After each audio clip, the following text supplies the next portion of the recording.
de la ville de Saint-Denis sur les LGBT-phobies, qui est organisée donc par Saint-Denis et par Aide. Et c'est une première dans une ville de périphérie en France que je pense que vous dire, parce que ça n'arrive pas souvent.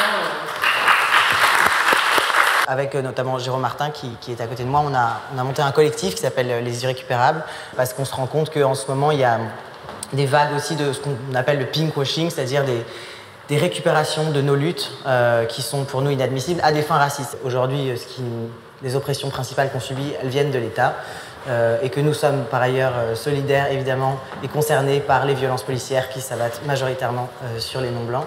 Et donc, très important pour nous qu'il y ait une convergence des luttes. Un mot qu'on n'a pas prononcé ici, c'est la question de l'universalisme. Et vous savez, c'est ce triptyque de la République, liberté, égalité, fraternité. Mais il y a quand même 20 ans, 98 pendant les débats sur le Pax, l'accusation de communautarisme qui est aujourd'hui renvoyée à la figure des musulmans qui demandent simplement la lutte contre les discriminations et l'égalité des droits était envoyée à ceux qui promouvaient le Pax, parmi lesquels l'association Acte Paris. Ces 3 dernières années, il y a eu beaucoup de réformes en France, vous les connaissez peut-être tout le monde, mais une en spécial, c'est la loi qui a été adoptée en avril 2016 pour lutter contre le système constitutionnel, qui oblige aujourd'hui les personnes à se cacher. Le 16 août de cette année, il y a eu Vanessa Campos.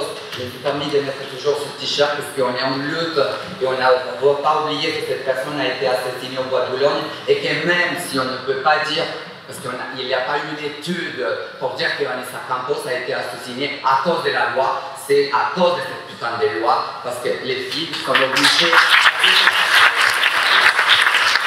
À quel point sommes-nous invisibilisés?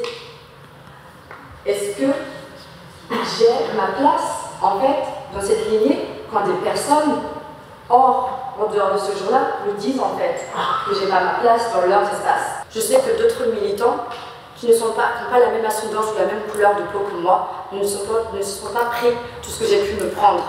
J'espère qu'en sortant d'ici, il y aura de réelles mesures, outre que la recherche de l'image intersectionnelle, qu'il y aura de réelles mesures pour prendre en compte les identités qui ne cherchent pas à avoir une image intersectionnelle parce qu'elles le sont naturellement en respirant et en existant seulement.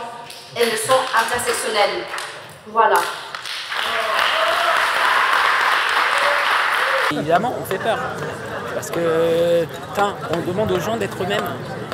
Et notre société, elle veut pas ça. Hein. On veut qu'on soit des petits soldats, des petits moutons, c'est tout.